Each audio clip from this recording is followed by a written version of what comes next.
Hello folks, it is TIJ Gaming and welcome to part 8 of our career mode on MotoGP 19 in the Moto3 series, and today we go to Assen, one of the best circuits in MotoGP in my opinion, the TT circuit at Assen, and then we go to where the season reaches its midpoint at the Motorrad Grand Prix Deutschland at the Sachsenring, and then of course after that in the next episode we go to the second half of the season, but it's tends to be the Sachsenring is marking the midpoint of the season.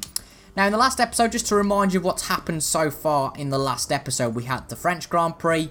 No we didn't, that's a lie. We had the Italian Grand Prix and the Catalonia Grand Prix. Now in the Italian Grand Prix it was pretty damn close. We did qualify on pole, I think, just about. No, we didn't qualify on pole, that's a lie. We qualified in third place, took the lead, but then Tom Bouvamos managed to take it off us. And then in Catalonia, we were absolutely miles off. We only finished in 7th place. It was Sergio Garcia's second win of the year. I was going to query it after the race. He did win in France. He hasn't won any race other than that, though. So, yeah, that's right. So, that was his second win of the season, where it was Bouvamos has now won 3, 4, 5, is it now? So, 4 races for Bouvamos, 2 for Garcia, and 1 for ourselves in the USA. So, with that taken into account, this is what the championship looks like. So, Bouvamos is 32 points ahead of us, the top 2 really pulling away, and we're in a little bit of no man's land, really, so you could say, is Darren Binder. We're 24 points ahead of Darren Binder and 20 points behind Sergio Garcia. So, to really stop the action before it starts, we're not really going to gain any places or lose any places in the 2 races today. But just being consistent and being as good as we can be is going to be the most important thing. So, here comes qualifying for the Dutch Grand Prix. Oh God, look at that for Q1. That's not just a bit of light rain. That's hammering it down. It's like we've been having in Britain all week. Honestly, it's been like this all week. Jesus Christ, that's nasty weather. Oh well, it'll definitely separate the men from the boys in this qualifying session, and if we've got this for the weekend, this could be a very interesting one. Right, let's see how we get on in Q1. That certainly was a close session, blimey. Only 3 tenths separating the top 5 there. If we'd have set a lap that wasn't quite as good, we wouldn't have been through, but certainly a testing service in the rain. Let's have a look if it's going to be the same in Q2. I'm pretty excited to see if it is, to see how the likes of Bouvamos and Garcia get on, whether we can benefit from a bit of a wet track. Admittedly, we only set 2 laps there, so there's plenty of time in this session to set more laps if needed. But it's just crazy in the wet how you can just go through a corner and you're not accelerating. You can just feel the bike, yeah, it's wet again, and probably worse, I'd say, this time round. That you can just feel the bike sliding through the corner. It's so weird, and probably really fair play to the developers. It's just so realistic, feeling it even through a pad, a controller. That the vibration underneath you is just incredible. Let's see how we get on in this session, and hopefully we can prove what we did in Catalonia. Wow, that highlights if you push in the first sector you can get something out of the lap. I thought that last lap we did was pretty good. But goodness me, look at that. Well, I don't know if you, I presume you saw it at the start of the little sequence we got here, but 1.3 seconds up and 1.6 just coming into the second sector. I'm so glad I didn't come into the pits after that one lap and thought, oh well, that's done. So unless we make a big mistake now, we're going to improve this first lap time in Q2 by a hell of a lot. Nobody else has set a faster lap so far. Canet just ahead of us is in third. Seems we're gaining on him over the lap, so that's a positive. This lap's clearly good, but one of the negatives of catching up to another bike is that you've got to get past them, and sometimes they're not that willing to let you past. And look at Canet just trying to get some grip, whereas we're just trying to handle the bike just fine, really. We're okay. I mean, to be fair, for bikes, the wet effect isn't as bad as it is for a car. And that sounds ridiculous because a bike's on 2 wheels rather than 4. But bikes just sometimes handle things better, and especially on this game anyway. You know, there's not that much difference. You've got to take a bit more care, brake earlier, etc, etc. But if you end up in a damp spot, you might well be done and done for toast. So, what's the lap going to be? It's a 57.3. It's now a 56 dead. That is quite the delta. And it looks like Canet behind us, who's just set a lap, hasn't improved on that. So, I'm going to go back in the pits because we can exploit the fact we can come in the pits and then come straight back out for a flyer. But let's see what everybody else is doing. Now, Binder's just set a 157.4. But Bouvamos is just about to set a lap, and Garcia. Those are the 2 guys we're interested in. Let's have a look what they're going to do. So Buvamos is quite a bit off. Quite a margin off. And where is Garcia? Garcia's down in 16th. Wow, we could really have a mixed up grid here. And it looks like we've taken advantage of it. And we are on pole by a second in the rain. Wow. It was that first sector, wasn't it, that we gained so much time in. Buvamos second, Darren Binder third. But our title rival, Sergio Garcia, all the way down in 16th. This could be a fantastic race, particularly if it's wet on race day. What's going on, motorcycle fans? We're here in Assen, bringing you live coverage of the Moto3 class Dutch Grand Prix. As you can see from the footage, the skies are clear at the moment, but there is still a thick layer of water on the track that will give the riders a very hard time. Okay, it's not thrashing it down like it was yesterday, but it's clear the remnants of rain are still here, so it's going to have to still be wet tyres. And this is going to be very, very interesting for this race. I wonder what we've got in store. Buvamos in second, Binder in third alongside us. It's going to have to be wets. Will we judge the track conditions correctly? If we do, we'll be seeing that sort of pace advantage that we had in qualifying. But we didn't take the manual starts very well in Catalonia, so we're going to have to sort that out. But we're on pole for the first time in a while. We need to take that and use that to our advantage. We've got two green power bikes intimidating us behind us, but our title rival Garcia is all the way down in 16th. See how we get on. The lights are on. And we are away. Come on, let's get away. Here in Assen, and Buvamos had a much better start than us. So has Darren Binder, and these manual starts are a real killer, to be quite honest. I mean, look how far we fell back. We are pretty much the opposite. I mean, that's ridiculous. That is, well, half the field have ran wide, including us. And are we going to be, well, we can exploit that, whatever. But those manual starts are a real killer for us because we're just falling down. But equally, oh God, look how wide everybody's going. It's so disturbing, but is that Buvamos, to be fair? Oh my God, this is ridiculous. I think that's Buvamos who's directly ahead of us in the green power, because he's fell down to about 9th, but this is just an absolute cluster of riders. Dennis Foggy has gone off. There's 2 riders who have fell off already, and in this whole season, I think there's been, what, about 5 accidents in 2 have come now, just in that first sector. But as I said, the manual starts really kill us off, because effectively we're trying to get away. Oh, we've really misjudged that corner. But we fell from 1st to 15th. It's really going to be a real rebuilding job now. Oh my goodness me! Oh, wow. Arbolino has just completely come in and sabotaged our Grand Prix. Wow, thank you very much, mate. Absolutely crazy. We were the victim there. I mean, he's trying to do it again. Not quite as kamikaze, but oh my goodness me.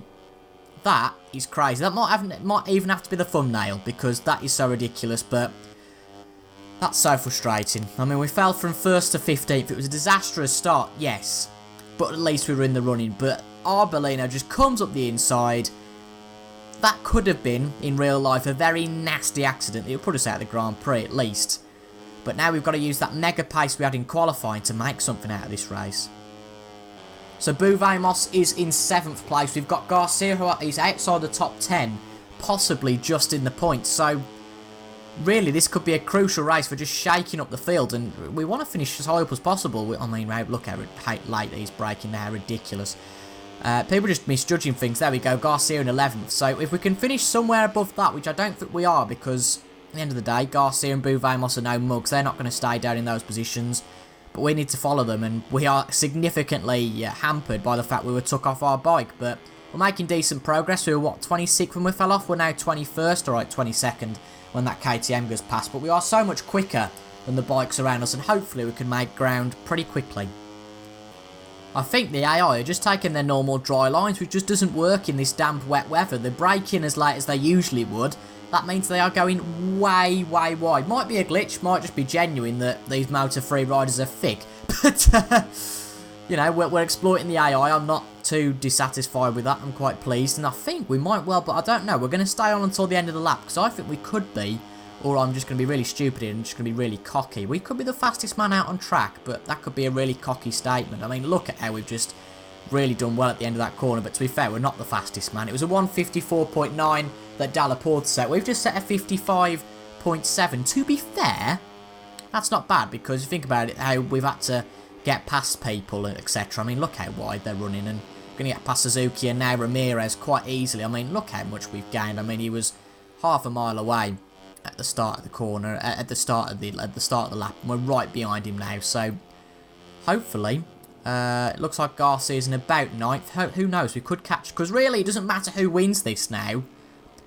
All that matters is who wins that battle between ourselves, Buvamos and Garcia, and that's going to be a battle in every single race. And in this race, none of us are in the top 3, so it's going to be a cruise to see who comes out on top. And at the moment, it's not looking great for us, but the progress we're making is looking increasingly optimistic.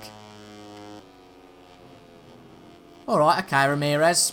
Alright, just cut the track to get past. These AI drivers are just mad. I must say drivers once every episode. I need to give myself a slap on the wrist for that. Just trying to figure out where everyone is. We're about midway into this now, and I'm down in 12th, so I'm not bothered where anybody is apart from Buvamos and Garcia. Doesn't look like they're immediately ahead, unfortunately. I don't know where Buvamos is. I know that Garcia is about 7th maximum. Let's see where Buvamos is. We'll find out in a minute. Let's get on the straight before we focus on looking at any timing, etc. Now, Buvamos is in 5th, so that's probably going to be unachievable at this point, let's be honest. But there we go, fastest lap of the race. So we're doing all we can do. Maybe beating Garcia is the priority here, but just such a kick in the guts, really, and a kick anywhere else that you might be kicked. But again, this is a PG channel, so I couldn't possibly specify. But it's a real kick in the nuts. Alright, fair enough, we're just going to go for it. It's a real kick in the nuts. Or a kick, as I said, no, we're not going to say the word. Because if we hadn't have had that stupid move, I mean, okay, fair enough, being in the mid-grid is a danger, because it's always a danger being down there, because you can suffer and you're vulnerable from that sort of kamikaze move. But had we not fell off the bike, we could seriously be winning this race, even though we fell quite a way behind. But it makes it interesting, because without a manual start, with an automatic start, we'd have just left the field. So, you know, think about that what you will. Garcia's in 7th. We're in 9th. There's 2 laps to go. He's not that far away. Again, another fastest lap. We are clearly the fastest in the field and have really been helped by these wet conditions, because the AI don't know what to do with themselves. Toba running wide, and Garcia is just there. He is just there. Buvamos is 5th, I think. I can see him in that green power suit. These 2 are catchable. Can we exploit our advantage? Final lap time then. Now, Canet is in 7th. Buvamos has just overtook Fanati for 4th. Garcia's in 6th. Can we take both of them? Maybe not none of them. Maybe not none of them. Maybe not any of them. Or either of them. Maybe just the one. This is so agonising. They're only just up the road. This is so been commonplace in so many GPs. Garcia and Canet run ridiculously wide. Buvamos is only there. Every point matters in this championship race. I know I'm going to use this as an excuse, but that stupid fall. If we hadn't have fell, we'd have won. But let's focus on what we can get now. Now, Canet's going to be the stumbling block. Can we get past him as quick as possible? Come on, pace, pace, pace, pace, pace. The right-hander should do it. He's ran wide. Get the inside line. And we should be able to set up a move for the next corner. Now, I know you're on about track limits. I don't care at this point. We're not getting penalised. He's going to go deep. We're going to not go deep. We're going to take advantage of that. Thank you very much, Aaron. There's Garcia. Now, Buvamos is not going to be catchable. Jesus. Oh, you idiot, Canet. Oh, my God. Twice. Twice in one race. Sod you, Canet. I know you've got a reputation for this sort of thing. He has, because he did something stupid last year. But twice in one race. Well, could you believe it? Our teammate Toba is probably going to beat us. Garcia is going to beat us. Dalla Porta's won the race, and it's the first race that not one of us top 3 have won this season. And for me, a massive missed opportunity. Gutted.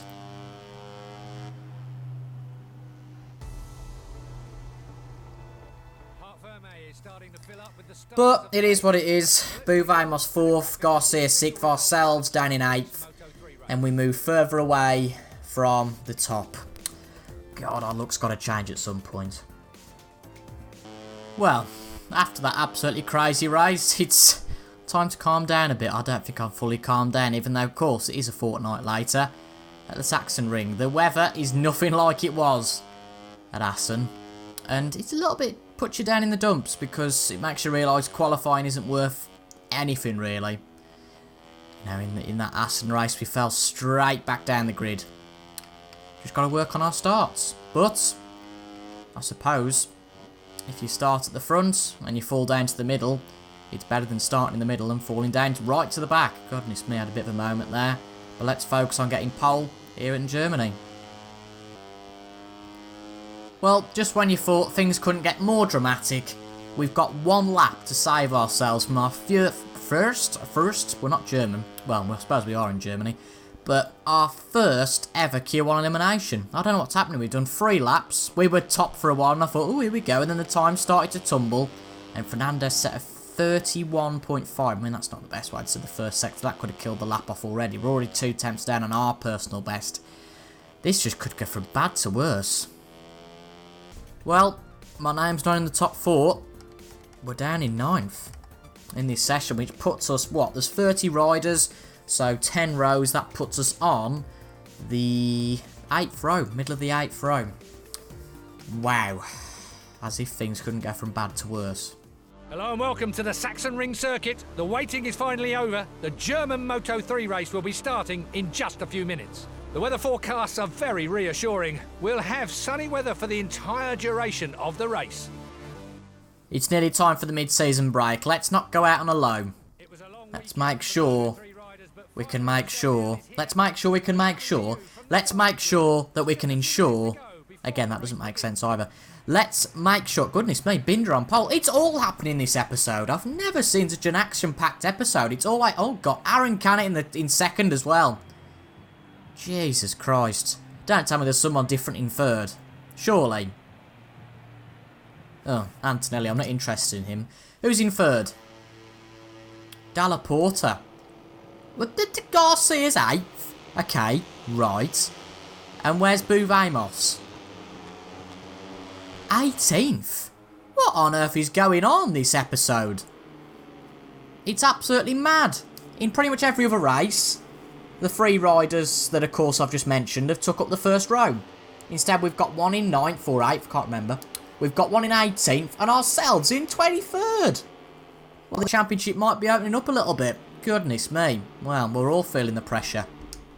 Everything is ready to start here at Sachsenring. Concentration is at the max because it's extremely important not to lose positions early on this track.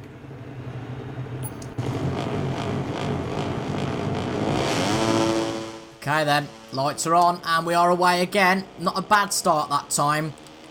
Got a good reaction there and certainly not been mugged, even though to be fair there's not that many people behind us to mug us. But we've gained positions, which can't be a bad thing. A lot of people are going pretty slowly, so we're going to take an outside line into turn 1. Can't be safe and sure to know where Buvamos is. God, what a blooming great start we've had. We've gained 10 places, whereas we lost 10 places in the last Grand Prix, then funnily enough stayed in about the same place. There's Garcia just ahead, and Garcia's nearly fell off. Oh my goodness me, how has he stayed on the bike? Oh, you jammy so-and-so. He's really going for this, so we're going to try and follow him. We're trying to try and follow him before it's too late. Arenas going up the inside. Wouldn't be too opposed to Arenas knocking Garcia off the bike, as long as it didn't hurt him, of course, and nothing bad happened.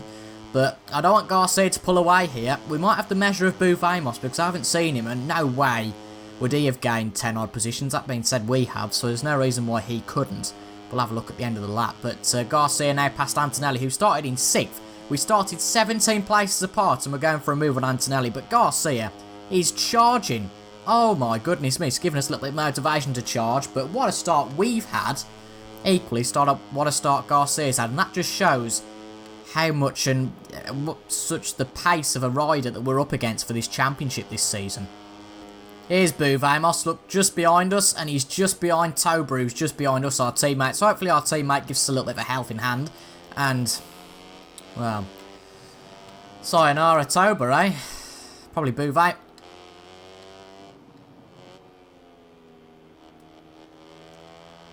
Compose yourself. Compose yourself. I've just said, hopefully about 2 seconds before this, let's hope our teammate gives us a helping hand.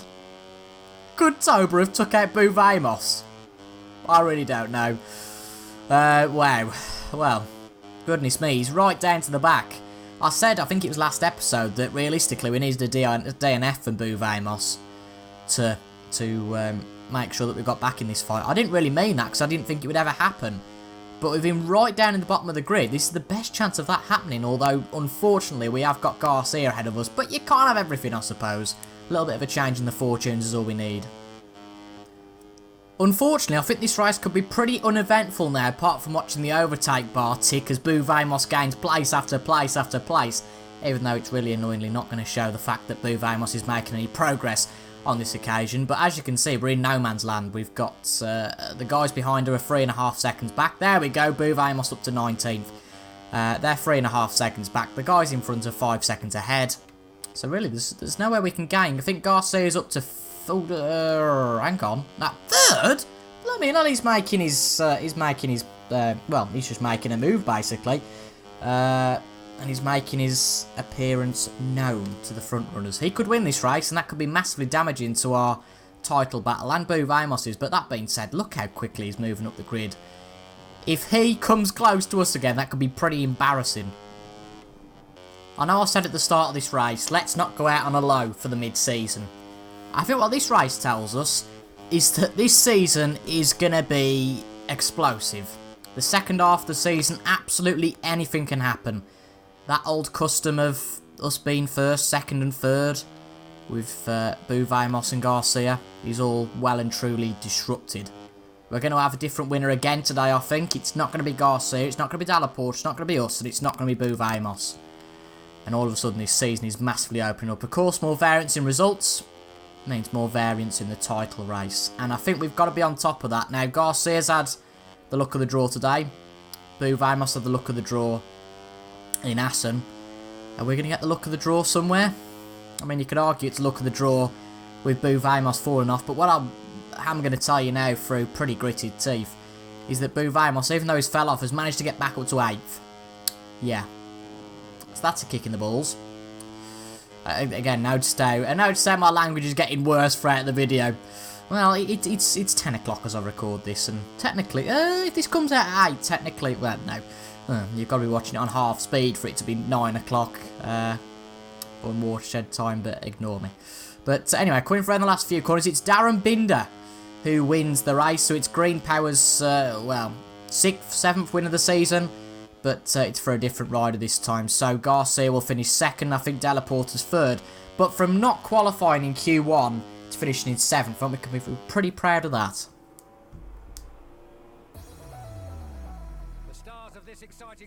So Garcia ends up in 3rd. What a race that was. Absolutely astonishing. Garcia, the fastest man by far. We could tell that at the start. We just couldn't follow him. Ourselves in 7th. And even after a fall, Boo Vamos finishes in 8th.